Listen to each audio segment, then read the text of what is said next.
கலைனா சிறப்புலா. இப்போ சிறப்பாக வந்து களை எடுக்க போகிறாங்க. யார் வந்து களை எடுக்கிறது வந்து சிறப்பாக போகிறாங்க. ஏன் சிறப்புன்னு சொன்னால் சிறப்புலா வரனால. இந்த கரும்பு தோட்டத்துலேயும் மூங்கில் காடு இருக்குல்ல, அதுக்குள்ளே தான் களை எடுக்கிறது கஷ்டம். சரியா? அதில் வந்து சிறப்பாக எடுக்கிறவங்க நிறைய பேர் இருக்கிறாங்க அப்படின்னு ஞாபகம் வச்சுக்கோங்க. இல்லைன்னா அப்படியே ஞாபகம் வச்சுக்கலாம். அடுத்து களி.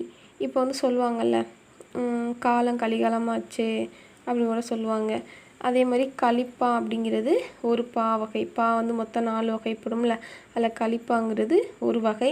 அதே மாதிரி கலிகாலம் ஏன் அப்படி சொல்லுவாங்கன்னா, நமக்கு வந்து ஒரு துன்ப காலமாக இருக்கும். சனி பிடிச்சிருச்சு, சனி பகவான் போட்டு ஒன்று ஆட்டி வைக்கிறாரு, காலம் வந்து கலிகாலமாக இருக்குது, சனி வந்துட்டாலே நமக்கு வந்து வறுமை ஏற்படும், வறுமைனாலே அடுத்து துன்பம் வந்துடும் அப்படின்னு யோசிச்சுக்கலாம்.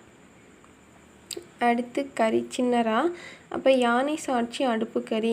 கரி என்பதன் பொருள் யானை. இதுவே பரி அப்படின்னா குதிரை வந்துடும். யானை எப்படி இருக்கும்? கருப்பாக தான் இருக்கும். அதே மாதிரி அடுப்பு கரியும் கருப்பாக தான் இருக்கும். அப்போ அது மாதிரி அடுப்புக்கிட்ட வந்து ஒரு யானையை பார்த்தேன் அப்படின்னு ஒருத்தர் சாட்சி சொல்கிறாரு. அதனால் அவரும் எப்படி இருப்பார்? கருப்பாக தான் இருக்கும், கருப்பாக தான் இருப்பார். இப்போ கரினாலே கருப்பு. அப்போ வந்து யானை கருப்பாக இருக்கும், அடுப்பு கரியும் கருப்பாக இருக்கும். அது ரெண்டையும் பார்த்து சாட்சி சொல்கிறவரும் கருப்பாக தான் இருப்பார். அடுத்து கல். இதெல்லாம் வந்து கரிலாம் அடிக்கடி கொஷினில் கேட்டாங்க, இதுவும் அடிக்கடி கொஷினில் கேட்டாங்க. அடுத்து கல். இதோட இரு பொருள் அப்படின்னு வந்து நம்ம கொஷினை கேட்டிருக்கிறாங்க 2023 24 அதிகமாக. அப்போ படி கல். ஓகேவா? பாறைக்கல். ஸோ பாறைக்கல் பிரச்சனையே இல்லை. அதே மாதிரி கற்றல். கற்றல் என்பதன் வேர்ச்சொல் என்னது? கல் தானே. ஸோ கற்றல்னால் படிக்கிறது, அதுதான் படி. அப்போ கல் என்பதன் பொருள் வந்து படி வரும். அதுக்கப்புறம் தோண்டு. இப்போல்லாம் முன்னெல்லாம் வந்து தோண்ட நீர் சுரக்கும், நிறைய நீர் வரும். சரியா? ஆனால் இப்போல்லாம் வந்து எவ்வளோ தோண்டினாலும் நமக்கு என்ன வரும்? கல் தான் வரும். அடுத்து கவி. கவி என்பதன் பொருள் குரங்கு. பழைய ஓல்டு தமிழ் புக்கில் கூட இருக்கும். கவி என்னும் சொல்லுக்கு குரங்கு என்பது பொருள் வரும். அப்போ கவின்னா வந்து கவிஞர். கவிஞர் தான் என்ன இயற்றுவார்? பாடல் இயற்றுவார். அடுத்து கம்பம். கம்பம்னா அந்த கொடிக்கம்பம் தான். கொடிக்கம்பம் தான் எப்படி சும்மா வச்சுருப்பாங்க? அதை ஒரு தூணில் வச்சு தானே வச்சுருப்பாங்க. அப்படியா வச்சுக்கோங்க. கொடிக்கம்பத்தை ஒரு தூணில் வச்சுருப்பாங்க. அதை வந்து கொடி ஏற்றுறவங்களுக்கு வந்து அந்த கம்பத்தில் கொடி ஏற்றும் போது அவங்களுக்கு வந்து நடுக்கமாக இருக்கும். கரெக்டாக ஏற்றிடுவோமா என்ன அப்படின்ட்டு கொடி ஏற்றும் போது நடுக்கமாக இருக்கும் அப்படின்னு யோசிச்சுக்கலாம். அடுத்து கப்பல் அப்படின்னா களம் நாவை. களம் என்பதன் பொருள் கப்பல். நாவைனாலும் நமக்கு கப்பலை தான் குறிக்கும், பிரச்சனை இல்லை. கா என்பதன் ஓரெழுத்து ஒரு மொழி பொருள் வந்து சோலை. இது ஓரெழுத்து ஒரு மொழியை பார்த்துட்டோம். இருந்தது திருப்பி அதான் வருது. இப்போ கானாலே காவல்னாலே காப்பாற்று. காசோலை, காவடி, பூப்பெட்டி. பூப்பெட்டியில் உள்ள பூவை எடுத்து தான் காவடி செய்வோம். அடுத்து காயம். ஒருத்தவங்களுக்கு காயம் வந்து ஆறுறதுக்கு வந்து காயம் பெருங்காயம் ரைமிங்காக வந்துடும். அதுக்கப்புறம் நம்ம வந்து பெருங்காயம் ஏன் சாப்பிட்ணும்? உடலில் வந்து புண்ணு எதுவும் வரக்கூடாது அப்படின்னு நிறைய பேர், அதான் நிலைப்பேறு. நிறைய பேர் நிலைப்பேறு, நிறைய பேர் சாப்பிடுவாங்க. கார்னாலே கார்மேகம். கார்மேகம் எப்படி இருக்கும்? கருமையாக தான் இருக்கும். அடுத்து கிளைனா மரக்கிளை. கிளை வந்து எதில் இருக்கும்? மரத்தோட ஒரு கிளையை தான் மரக்கிளைன்னு சொல்லுவோம். ஸோ அது உறவு. ஏன் உறவு அப்படின்னா, இப்போ எப்படி நமக்கு வந்து அம்மா அப்பா அண்ணன் தங்கச்சி நம்ம எல்லாம் ஒரு உறவாக இருக்கிறோம், அதே மாதிரி ஒரு மரத்துக்கு வந்து அது கிளை தான் உறவு, அதுதான் உறவு. அடுத்து குடி. குடினா ஒன்றும் இல்லை, நம்ம தண்ணி குடிப்போம்ல, அந்த குடித்தல், குடிப்பழக்கம். அப்புறம் குடும்பம். குடி இருக்கிறாங்க, குடி போக போகிறாங்க அப்படின்னா குடும்பம் சொல்லுவாங்க. குடும்பமாக குடி போகிறாங்கன்னு சொல்லுவாங்களா, அதுதான். குலவி என்பதன் பொருள் குழந்தை. எல்லாருக்கும் தெரியும். சேயினாலும் குழந்தை தான், குழந்தைனாலும் குழந்தை தான். குலவிக்கல். வீட்டில் வந்து கல் இருக்கும்ல, குலவிக்கல், அதுதான். அடுத்து குடை. குடைனா வந்து கைக்குடை தோண்டுவான். இப்போ வந்து குடைனா குடைவரை கோவில். குடைவரை கோவிலெல்லாம் வந்து அந்த காலத்தில் வந்து எப்படி மெஷின் வச்சா செஞ்சாங்க? இல்லை, கையாலேயே குடைஞ்சி அதை தோண்டி தான் அந்த கோவிலாம் செஞ்சாங்க. அதான் கையாலேயே குடைஞ்சி தோண்டி தான் குடைவரை கோவில் செஞ்சாங்க. அடுத்து கூடுனா ஒன்றும் இல்லை, சேர் உடம்பு பறவை கூடு. சேர்னா சேர்ந்து போகிறது. இப்போ அங்கங்கே கூட்டம் வந்து ஜனங்கள் வந்து சேர்ந்து தான் கூட்டம் கூடுவாங்க. அதான் சேரு கூடு. அப்புறம் உடம்பு திட்டுவாங்க பார்த்தா, என்ன உடம்பு பார்த்தா கூடு மாதிரி இருக்குது, எலும்பு கூடு தான் இருக்குன்னு சொல்லுவாங்கள்ல, அதுதான். அப்போ உடம்புக்கும் கூடு வரும். பறவை கூடு, பறவை வந்து கூடு கட்டுதில்ல, அந்த கூடும் வருது. அடுத்து கோல்னா வந்து கிரகம், புறம் கூறுது, அதாவது கோல் முட்டி விட்றாங்க அப்படின்னு சொல்லுவாங்களா, அதான் புறம் கூறுது. கிரகம் வந்து எல்லாருக்கும் தெரியும். அடுத்து சங்கம். சங்கம்னாலே வந்து கூட்டம் போடுவாங்க. கூட்டம் வந்தாலே நமக்கு சங்கு வச்சுருவாங்க, அதான் சங்கு கூட்டம். சுரம் அப்படின்னா வந்து சுரங்கம்னு வச்சுக்கிறோம். சுரங்கத்துக்கு வந்து நம்ம வந்து ஏதாவது ஒரு வழி தான் இருக்கும். அப்படி அதுக்குள்ளே போகும்போது இங்கே காற்றெல்லாம் இருக்காது, ஒரே வெப்பமாக தான் இருக்கும். சுரம்னா வலி, வெப்பம். அடுத்து சேனைனா படை, தானை. இது ரெண்டும் நமக்கு நல்லா தெரிஞ்சது. ஏன்னா தானைனாலும் படை தான், ஓகேவா. சேனைனாலும் சேனைப்படி சொல்லுவாங்களா, அதான். அதுக்கப்புறம் கிழங்கு, இது மட்டும் தான் எக்ஸ்ட்ரா இருக்குது. அதாவது இதுவுமே நம்ம சமைக்கிறவங்களுக்கு தெரியும், சேனக்கிழங்கு அப்படின்னு சொல்லுவாங்க, சரியா, அதான். அடுத்து சோளனாலே சோளக்கருது. சோளக்கருதை கிள்ளி தான் சாப்பிடுவோம். அது சில டைம் வளவலன்னு இருக்கும், வளவன். அதுக்கப்புறம் சோளக்கருதை யார் சாப்பிட்டானா அந்த பையன், அப்பையன் தான் சாப்பிட்டான், அதனால் அபயன். அப்பையன், அபயன். தாமரை, இதெல்லாம் ஓல்டு புக்கில் இருக்குது. தாமரையை வந்து தா கூட்டல் மறை அப்படின்னு பிரித்தா தாவுகின்ற மான், அதாவது மறை என்பதன் பொருள் மான். இப்போ தாவுகின்ற மான். இதே தாமரைன்னு ஃபுல்லாக பார்த்தா அது ஒரு மலரை குறிக்கும். பூக்கமாக தாவுகின்ற மான். தாள்னால் நம்ம தெரியும், நம்ம தாளில் வந்து காகிதம்னாலும் தாள்னாலும் ஒன்று.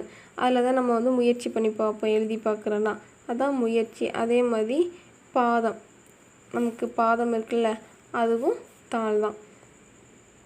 அதாவது ஒன்றும் இல்லை, தாள்னா காகிதமாக, காகிதத்தில் வந்து முயற்சி பண்ணுறோம். என்ன அப்படின்னா நம்மளோட பாதத்தை வரைகிற மாதிரி முயற்சி பண்ணுறோன்னு வச்சுக்கலாம். அடுத்து திரைனா அலை, வெற்றிலை. இப்போ வந்து ஓல்டு புக்கில் கூட தென்திரை அப்படின்னு கொடுத்து தெல்லிய நீரலை, கடல் அலையை நமக்கு சொல்லுவாங்க. தென்திரைனா கடல் அலை அப்படின்னு சொல்லுவாங்க. அப்போ இங்கே வந்து திரைனா அலை, எக்ஸ்ட்ரா வந்து என்ன இருக்குது, வெற்றிலை. இப்போ வந்து திரைனாலே திரைப்படம். திரைப்படம்னு எடுத்தாலே கண்டிப்பாக வந்து கடலை மேக்ஸிமம் காட்டிடுவாங்க, அந்த அலையை காட்டிடுவாங்க, அதான் அலை. அதுக்கப்புறம் அந்த திரைப்படம்னாலே எப்படியும் வெற்றி பெற்றோம், அதான் வெற்றிலை. அடுத்து திங்கள். இதெல்லாம் நிறைய வாட்டி கேட்டுட்டாங்க. அப்போ திங்கள்னால் வந்து இருபொருள் வந்து திங்கள்ங்கிறது ஒரு மாதம். அதுக்கப்புறம் திங்கள்னாலும் நிலவு, மதினாலும் நிலவு, அவ்வளோதான்.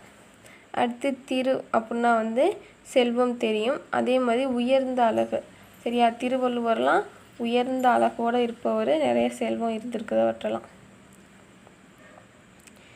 திரி அப்படின்னா அலை, விளக்கு திரி.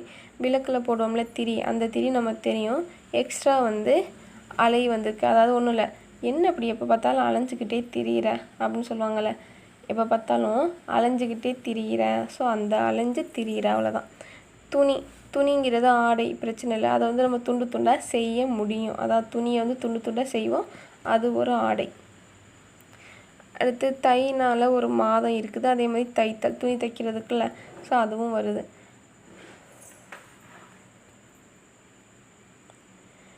அதுக்கப்புறம் தையல், இது ரெண்டும் நல்லா பார்த்துக்கணும். தைங்கிறது மாதம், தைத்தல். இந்த தையல்ங்கிறது பெண் தைத்தல்.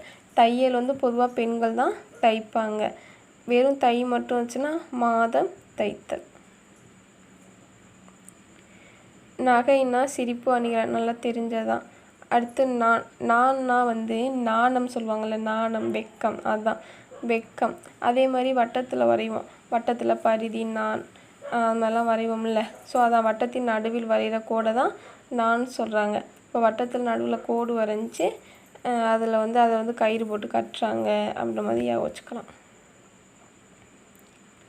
நாடு, நாடுனாலே தேசம், நாடு, நம்ம நாட்டை நம்ம விரும்புகிறோம்ல, அதுதான். அப்போ விரும்பு தேசம்.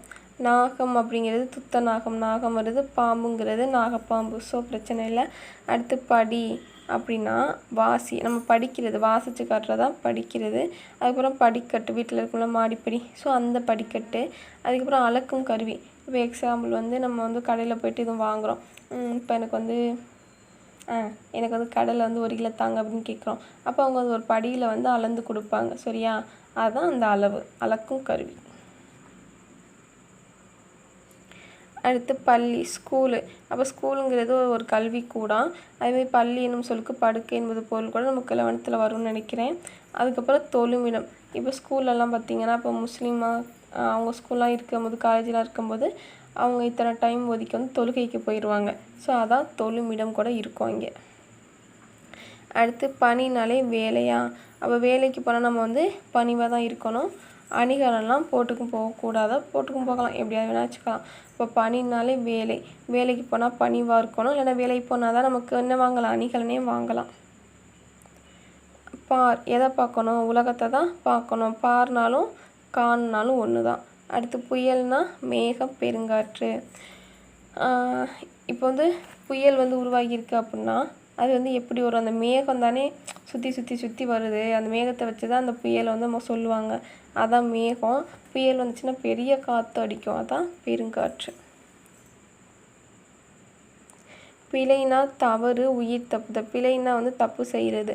அதுக்கப்புறம் உயிர் தப்புதல்னா சொல்லுவாங்கள்ல, ஜஸ்ட்டு மிஸ்ஸில் வந்து நீ தப்பிச்சிட்ட அப்படி கூட சொல்லுவாங்க. ஜஸ்ட்டு ஒரு நூலில் தப்பிச்சிட்ட அப்படின்னு சொல்லுவாங்க. உயிர் தப்புதல். அப்போ ஒரு நிமிஷத்தில் ஜஸ்ட்டு மிஸ்ஸில் தப்பிச்சிட்டாங்க. ஏன்னா அவங்க செய்யாத ஒரு பிழை, அவங்க எந்த பிழையும் யாருக்கும் செஞ்சதில்லை, அதனால் அவங்க உயிர் தப்பிட்டாங்க அப்படின்னு யோசிச்சுக்கலாம். பிடி,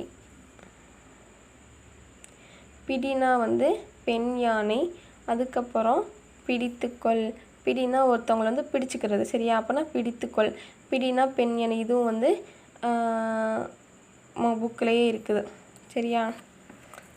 இல்லைனா பெண்களுக்கு தான் வந்து அதிகமாக பிடிக்கும் அப்படின்னு யோசிச்சுக்கோங்க. பெண்களுக்கு அதிகமாக பிடிக்கும், அதான் பெண் யானை, பிடித்துக்கொள். மதினா அறிவு, நிலா தெரியும் நமக்கு. அடுத்து மடி. மடினாலே மடிவு, துஞ்சல்னாலே சோம்பல், அது மாதிரி வரும்ல. இப்போ மடினாலே சோம்பல், சோம்பலாக இருந்தாலே அவங்க வந்து இறந்து போயிடுவாங்க அப்படின்னு யோசிச்சுக்கோங்க.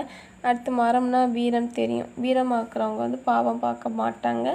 இல்லைன்னா ஒருத்தனுக்கு வந்து வீரமும் வேணும், அந்த அன்பும் வேணும், பாவமும் பார்க்கணும் அப்படின்னு யோசிச்சுக்கலாம். அடுத்து மனம்னா திருமணம், கலத்தல். இப்போ வந்து மனம் வீசும். இப்போ வந்து திருமணத்தில் மனம் வீசுனா ஒரே மனம் வராது. மல்லிகைப்பூ வாசம், முல்லைப்பூ வாசனை, எல்லா மனமும் கலந்து கலந்து தானே வீசும். ஸோ அதான் கலத்தல். மா என்னும் சொல்லுக்கு நிறைய பொருள் இருக்குது, ஸ்கூல் புக்லேயே வரும். பெரிய, விலங்கு, மாமரம், பொதுவாக மரம், வயல், மேன்மை, துகள், அளவு, இதுமாதிரி நிறைய இருக்குது, பார்த்துக்கிட்டுங்க. அடுத்து மாலை. மாலைன்னா பிரச்சனை இல்லை, மாலை பொழுது சொல்லும்ல, அதுதான். அதுக்கப்புறம் தார் என்னும் சொல்லின் பொருள் மாலை. அடுத்து மாசு. மாசுனா குற்றம், தீது. இப்போ வந்து மாசு ஏற்படுத்துகிறவங்க வந்து குற்றம் செஞ்சவங்க தானே. இதை பண்ணாதீங்க, இந்த வண்டியை ஓட்டாதீங்க, மாசு ஏற்படுதுன்னா அதுதான் ஓட்டுவாங்க. அப்போ அவங்க வந்து குற்றம் செஞ்சவங்க, அவங்க நமக்கு வந்து தீது தான் ஏற்படுத்துவாங்க.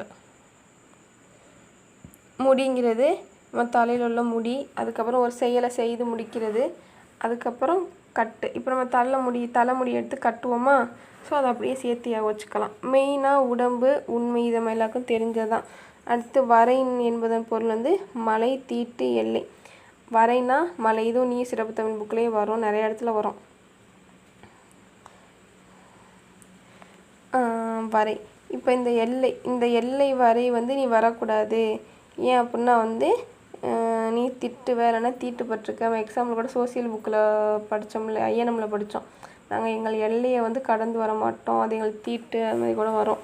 ஸோ அதான். அப்போ வரைன்னா எல்லையை கடந்து நம்ம வந்து மலையிலலாம் நடந்து போனோம்னா நமக்கு வந்து தீட்டு ஏற்படும். அடுத்து வலி. இந்த வலின்னா வந்து நம்ம உடம்பு வந்து ரொம்ப நொந்து போய் வலிக்கும்ல, ஸோ அதான் நோவுது. ஸோ நோவு, வலிக்குது. அதுக்கப்புறம் வலிமையையும் குறிக்குது, ஓகேவா? வலிமையையும் குறிக்குது. அடுத்து வாரணம். நமக்கு பொதுவாக தெரிஞ்சது வந்து யானை தான், ஆனால் கடல் வந்து நமக்கு வரும். இது ப்ரீவியஸ் இயர் கொஸ்டின்லையுமே கேட்டுட்டாங்க. இப்போ வாரம் நமக்கு வந்து கடல் வரும், யானை வரும். இதுக்கு ஒன்றும் இல்லை, வாரம் வந்து கடலுக்கு போகிறோம். கடலுக்கு போனால் இங்கே வந்து என்ன கிடைக்கும், சங்கு கண்டிப்பாக கிடைக்கும். யானையில் வந்து சவாரி போகலாம். அதுக்கப்புறம் கோழி ஃப்ரைலாம் வாங்கி சாப்பிட்டு வந்துடலாம், அவ்வளோதான். விடைனாலே என்னது, பதில் சொல்கிறது தான் விடை. அதுக்கப்புறம் காலை. இப்போ வந்து எருமை மாடுன்னு பேசுவாங்க. நான் அத்தனை கேள்வி கேட்குறேன், நீ எருமை மாடு மாதிரி ஒன்றும் சொல்ல மாட்டேன்னு சொல்லுவாங்க. அதை இங்கே அப்படியே காளை மாடுன்னு வச்சுக்கிறோங்க, அவ்வளோதான். இல்லைன்னா காலையில் வந்து நமக்கு ஏதாவது விடை கேட்டால் நம்ம சொல்ல மாட்டோம். அடுத்து வேங்கைங்கிறது மரத்தையும் குறிக்கும், புலியையும் குறிக்கும். இதுவும் தெரியும். வேங்கை படம் கூட வரும்ல, விஜய் புலி படமா, அதில். ஓகே. வேலம்ங்கிறது யானை, ஆண் யானையும் கூட குறிக்கும். அதுக்கப்புறம் கரும்பு. இதை எப்படி வச்சுக்கன்னா, வேளா வேலைக்கு யானை வந்து எதை சாப்பிட்னா கரும்பு தான் சாப்பிடும். ஏன்னா கரும்பு தானே இனிக்கும் காட்டுக்குள்ள. அதனால் வேலைக்கு வந்து யானை வந்து கரும்பை தான் சாப்பிடும். அவ்வளோதான் கார்பன் மெட்டீரியலில் உள்ளது. தேங்க்ஸ்.